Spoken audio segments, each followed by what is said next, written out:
ഇപ്പം നിങ്ങൾ കണ്ടുകൊണ്ടിരിക്കുന്നത് വേറെ ഒരിടത്തുമല്ല, ഇന്ത്യയിലെ മഹാരാഷ്ട്ര എന്ന് പറയുന്ന സ്ഥലത്ത് നടന്നൊരു ട്രാജിക് ഇൻസിഡൻ്റ് ആണ്.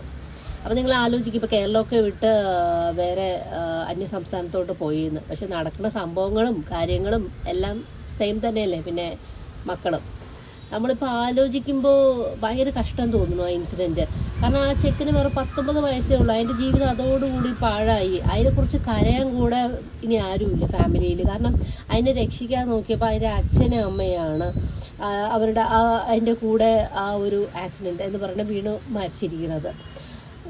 നിങ്ങളോട് പിള്ളേരെ പറയാനുള്ളത്, നിങ്ങൾക്ക് ഒന്ന് ആലോചിച്ചുകൂടെ? ജസ്റ്റ് എന്തെങ്കിലും ഇങ്ങനത്തെ തീരുമാനം എടുക്കുന്നതിന് മുമ്പ് കുറച്ച് നേരം ഒന്ന് ആലോചിച്ചിട്ട് ശരിയായ തീരുമാനം ഒന്ന് എടുക്കുക, അതിനുള്ള സമയമെങ്കിലും കൊടുക്കുക. അതെങ്ങനെ ഇപ്പോഴത്തെ പിള്ളേരുടെ കയ്യിൽ ഫോണല്ലേ, സദാ നേരവും ഫോണ്. പണ്ടൊക്കെ ഇറങ്ങി ഗ്രൗണ്ടിലൊക്കെ കളിക്കണ പിള്ളേരെയൊക്കെ ഇഷ്ടംപോലെ കണ്ടിട്ടുണ്ട്. ഇപ്പം അങ്ങനെ പോലും ഒരാളെയും കാണാൻ